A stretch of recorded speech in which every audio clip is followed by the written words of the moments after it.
we saw Lisa Frankenstein, but I have to hype this thing up, man. I mean, this movie surprised me. I think you as well. This film, so for anybody that doesn't know, basically Lisa falls in love with the guy who's been dead and brings him back to life. So forth. We have Lisa Frankenstein, That's Frankenstein. which is unlike any film that I've ever seen. I mean, Josh, what do you think of this?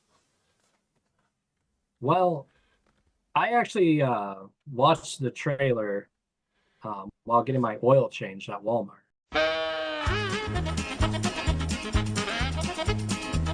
And then decided I'd go see it, and then I messaged you about it. So I kind of went in blind because I didn't really finish the trailer. Right. This film, I'm not really the biggest fan of Jennifer's Body and some of Diablo Cody's other works, but this film blew me away. It, It's so much fun. yes. It's a blast. It's a blast. Like, I really, coming out of it, I was like, I'm not sure how to feel. Like, I knew I liked it. I knew I had fun. And sleeping on it, it just got even better to me. And I was pretty certain when I looked anyway this morning, I was like, okay, people are going to be split right down the middle on this thing. It's either going to be for you or it's not. Like, it's hitting a particular sense of humor, like a very specific sense of humor, I think, in its comedy. But also, like, the storytelling is off the wall. And I'm saying all this is a good thing for me. I don't think that's going to work for everybody, but I think a lot of people are going to like it. I think that the performances are top notch. Like, I'm not kidding. Like, not dramatically, but when you're looking at like Cole Sprouse is the monster, and like I was reading up at like all the work he put into that, like to just learn to like be silent, be subtle. I thought he did a fantastic job at that. It's a very comparable performance to Edward Scissorhands, as this film was definitely inspired by. It crazy. And I also think like Catherine Newton, she's making just smart decisions with her career. I mean, Ant-Man and the Wasp aside, I this is another performance from her. I'm like, this is not what I expect somebody of like her in her circles to do. Like it's another one of those performances to me. And a role that like actually like I think she's gonna be remembered for, because this movie's gonna have like this major cult following to it. The style of this movie as well is like, I mean, you mentioned Heathers as kind of a reference point for the style. I do agree with that in terms of the style of it. I also feel like the classic Universal monster movies, definitely took play in that. And the color palettes, I mean, the movie's just shot beautifully. Zelda Williams, daughter of Robin Williams, did a great job shooting this thing and just doing, yeah, she did a bang up job on it. And I don't know, making that parallel of like, it's a different type of comedy, but her being Robin Williams' daughter and being able to pull off comedy so well is not, it's awesome, but it's also like no surprise to me considering where she comes from. It's wildly entertaining and good. I don't know, man. I mean, what did you think of like the style and all that? I mean, I know you said you had a blast at the movie, but Yeah, it's a little smoothie, isn't it? You get a lot of Burton as the base, then a dash of Mean Girls, sprinkling of yes, Heathers. And I was thinking about this earlier, because I'm a huge John Waters fan. It yeah, kind of reminded me a lot of when I first watched Crybaby. okay, yeah, I could see that too. Absolutely, It's just yeah, this drive-in, fun, yeah, cult classic movie.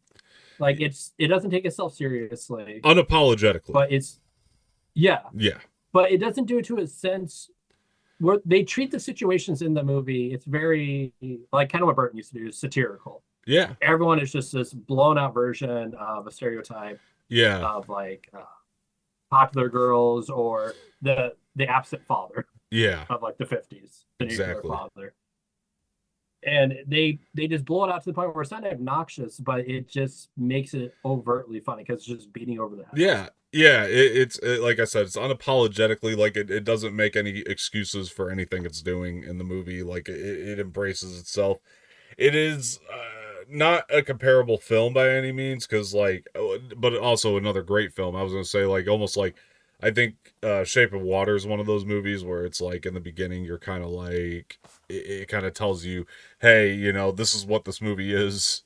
Go for the ride, and that's what this did. Like I think right from the get go, because in the beginning I would even argue like the first half I didn't. I was there was a part in the first half where I was like this might not be for me, but it kind of pivots like as it goes, and like I think like as it starts to pivot a little bit more, because there were parts in this where it was like you'd have a scene, and then I think toward the beginning more so you'd have a scene, there'd be a scene after that, and I would say tonally those two scenes don't go together, but then there'd be a scene after that that would put those two tones together and like bring it all in, and by the end of the movie like it wrapped in a nice bow, I think, and kind of made me think back on the entire experience.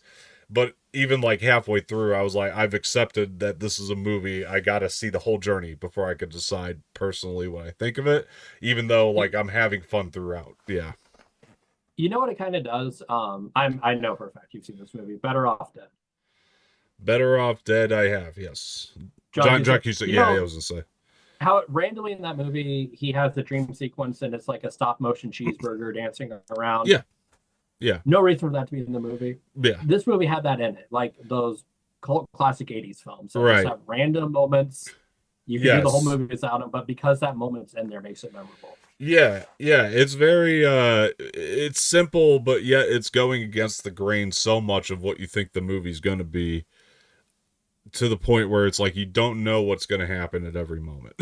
Like every time a new scene would pop up, I was like, okay, I don't know where it's going. I genuinely don't know entirely where it's going. Like there was one thing, I won't give it away, but there was one thing I definitely like saw coming, but not but like even the things that you see coming, they're not done in the way you think they're going to be done. Like it's really an interesting experience in that way. Like I will say this, like without giving much away, the murder sequences, I think every one of them was somewhat like it was done differently than you think it's going to be done. Like there's a couple you definitely It's see very coming. pulpy. Yes, yes, it's very It pulpy. kind of like it reminded me of a more lighthearted Tales of the Crypt Yeah, with how they did the deaths. I could see that. Yeah, no, I enjoy I enjoy that comparison to Tales of the Crypt. I made the weird Scarface comparison. I want to see if anybody else knows what I mean by that. Like it's nothing like Scarface, don't get me wrong, but like I narratively caught what you're saying. there's something narratively in there that just like made me think, "Oh my gosh, Scarface." Just narratively. Uh Scarface or Breaking Bad maybe is another one that I can reference in that way narratively. But I also feel like you said, the Heathers was a good reference point for the style, and then Tim Burton esque, 100%, definitely Burton esque, and I think that's the other thing about this that makes it so like surprising was like this movie is it's kind of a how do I put it? Like it's the predecessor because we have Beetlejuice 2 coming later in the year. And now I'm kind of like, all right, Beetlejuice 2, what are you going to do? Not that it has to be like this movie, but it's got to be like now that we've seen somebody like take what Burton did so well and like maximize it to a new extreme. I feel like Beetlejuice 2 at least has to like it's got competition in that matter in terms of for myself and my own personal taste. Like I'm gonna be looking at Beetlejuice 2 and being like, all right, Burton, you gotta get a little creative for me. I really do think it ramped it up for me because which it might not have been otherwise, but like for me it's kind of like this movie just showed me that you could take that style and do something completely new with it, and it felt fresh. This movie's original. Like we're making comparisons to it, but I feel like that's almost underselling like how original it is. Like we're coming up with these reference points, which is great, and the movie definitely has those. But it takes those reference points and makes a completely original movie. There's not another movie like this. Like I think I said that toward the beginning. There's not another film that you'll see that's like this movie. It's wild. It's bizarre, and I mean that in all the right ways. Like it's on a whole new level of wild and bizarre. And It has its own homages while having its own identity at the same time. yeah, yeah. I think Zelda Williams is the reason this works. Like at the end of the day, like while the script is there, because you did reference like Jennifer's Body, which Diablo Cody wrote Yeah. prior to this, and I like Jennifer's Body generally, but this is far better to me. And then the reason why is because Jennifer's Body goes through so many motions of like not knowing what it is, and this is a version of that where it's like we're gonna do a Diablo Cody script, but it's gonna be unapologetically a Diablo Cody script. Like it feels like Jennifer's Body. I could almost feel like the studio coming in and trying to be like, okay, but you gotta make a little bit of an excuse for this. You know what I mean? You got to do something that the audience would want to see. You know what I mean? Like, and then this I Yeah, felt I mean, like no studio meddling. Yeah, I mean, Jennifer's Body, to his offense, she was before, especially with, like the studio meddling, like you said, yeah, was before horror comedies were really popular. true. Yeah. Well, Like it was they kind of at the were in the rise of them. 80s and they've since died, you know, I think. And, Yeah, and now it's like, you're right. They've kind of come back. And then also, we've gotten to a place with movies where we can do something like this because we're also, I don't want to say the word progressive necessarily, but we're at a place where I think like we feel like we've seen it all. So what can you do to surprise us? You know what I mean? Like what can you do that's new, that's still going to shock us? And I think again in a PG-13 setting, that was another thing that we brought up last night that was impressive to me. Like that having that PG-13 rating is almost actually part of what makes it so great because you have to watch Zelda Williams get creative about the way she does things in this film, and I think that's also part of what makes it impressive to not have it at an R. Like she has to. There's a scene involving a penis, for example, and it made that scene so much better without being as explicit about it. You know what I mean? Like I think yeah, the fact that it they had to be wasn't as clever about how they shot it. but it made me laugh even more because of that, like because of the way they shot it, because of the way they went about it. It got the laugh better. Yeah, the penis scene was killer, and people are going to be talking about that scene. That's it. There's like something people remember from this movie. It's going to be that scene. Like that's one of the brilliant things about it. People that don't like this movie and the people that like this movie are both going to be talking about the penis scene, equally as much. Like in Is this the terms, most you've said penis on a more movie mornings? probably. Okay, because we're up to five. 6 maybe. I Oh, don't know. six. I There didn't we count. go. Yeah. I Well, was just six curious because because a lot of penis has been said. well, six because you said penis when you were asking me about penis. Seven. Yeah. 8, 9. But yeah, Almost got a baker's dozen. almost did. Almost did there. But Also, if the I look like I'm squirming around, I'm being attacked by a cat oh, yeah. throughout this episode. That would So that would she explain keeps it. jumping up and scratching me. That would explain it. Uh Yeah. yeah, I don't know what else to really say about it other than like I think everybody should check it out. Like if you like horror in Go as any type blind of as way, possible. go as blind as possible. If you like any type of like horror thing, like go as blind as possible. It's because again, it's like I can't predict whether this movie's going to work for you or not. It's just something you have to see. Either way, it's going to be a movie that makes you want to have a conversation about it. It's a conversation starter for sure. I also again I think that like once this thing hits streaming, it's gonna find its audience. I'm not sure how it's gonna do in the box office, although I wish it all the success in the world. I don't know how it will do this weekend, but I do think like once it hits streaming, for sure, it's gonna be good stuff. I don't know, Josh. You have anything else you want to add about it? I just think it's a cult classic in Yeah, the making. yeah, I think this is gonna have its following like Burton did back in the 80s. yeah. So there was one other thing I did want to mention really quick before we grade it entirely here, but I think there was a part in this movie where it referenced Rocky Horror Picture Show, and I got just slightly upset. Or I shouldn't say that. I would have been upset in a different movie.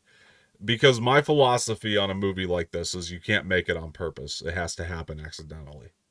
But this felt like they made it on purpose and it worked. Usually that doesn't work when you try to make something like this on purpose, but this time it did.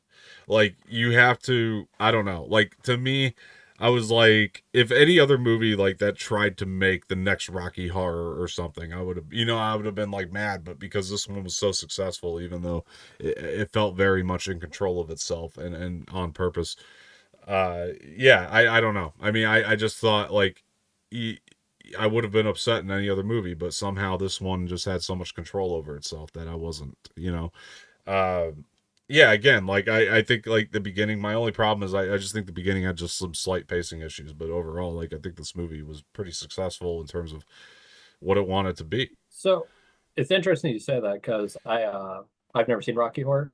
Okay. So the reference that you're referring to is organic because I didn't even catch that there was a reference to Innocent Rocky Horror in Okay. there. Yeah, well they said damn it Janet at one point, which is a Rocky Horror Oh, line. okay. Yeah. Yeah. So that was the only Rocky Horror reference that they made.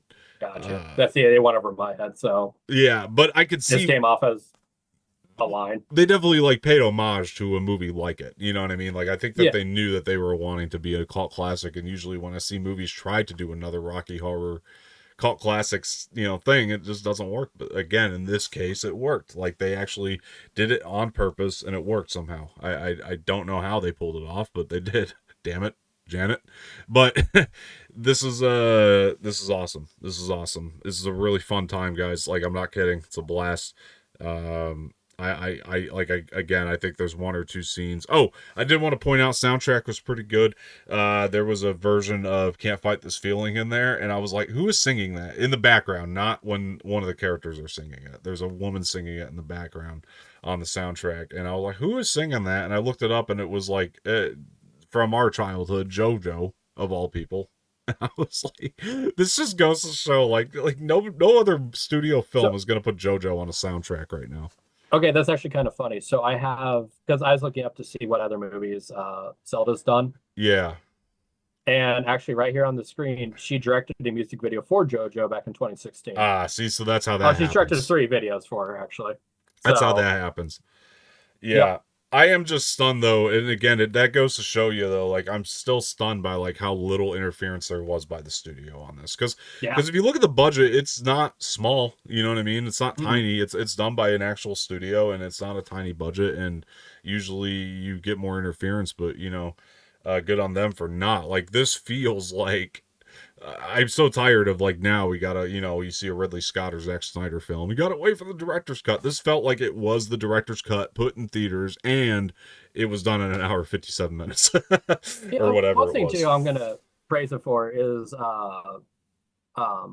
Cole's what's the thing Cole Sprouse from Riverdale. Yeah, Cole Sprouse. Yeah, the fact that they captured such like a big name modern day heartthrob, and put him under so much makeup and gave him, I mean, he just makes noises that anyone else could have played that character. Like, it's just so, it's interesting they let him just do that role without using star power on him. I kind of like I was saying about Catherine Newton earlier, though. I think it's even interesting that he wanted to do this role next. That he could do like he could do any I don't want to say like rom-com per se, but like he could play any like romantic partner in a big movie and like probably it'll make some money. You know what I mean? He could do like a 50 Shades of Grey type of thing, or whatever dumb thing they want to shove down our throats next in that genre. But instead he went with this, and this was again against the grain of all of those things. Your Twilights and 50 Shades of Greys and Warm Bodies, which is a movie I like, but like it went against the grain of all those and did something different with it. And like you said, you don't see Cole Sprouse for most of this movie in his full form. Not trying to give much away there, but you're right. That is respectable for sure. And then it's actually interesting about him because I was kind of looking into other stuff he's done. He does a lot of weird like projects that you wouldn't expect from someone from like a hit CW TV show. Yeah, like he's made like a produced and starred in this whole radio drama based off of creepypasta. Mm-hmm. Trying to remember the name of it, it's escaping me, but like he does like a radio drama, like he does weird one-off projects, so I'm not surprised he signed on to this. But it's just weird the studio didn't like give him a bigger light. I get it. No, for sure. And also like I was watching some interviews with him, and he's a weird guy, seemingly. And that might not be a bad thing. Again, like I don't think that's a bad thing. I think that's good for him. And also, again, when it comes to Catherine Newton again, also just killing it and giving picking another role that I think she's going to be hopefully remembered for. Again, like Marvel aside, her projects have been pretty much I think against the grain of what you think somebody like her would do. So I've definitely enjoyed watching her career here, and I can't wait to see what she does next as well. So it's going to be very, very exciting. So yeah. All right, man. I'm gonna give this a grade. I'm gonna go with I'm gonna say must watch. I'm giving the must watch. We grade from must watch, might watch, don't watch to I know you haven't done this before. Forget about it. What do you got here? Uh, must watch twice. Must watch twice. All right, I like that. Putting his own spin on that. So, guys, if you've seen Lisa Frankenstein, let us know what you thought of it. Give us, give us your grade of it, I guess, in your own way. And if you are going to go see it because of this review, also let us know because that is much appreciated. And if we convince you to see a movie that you loved, give us a like, please, would you?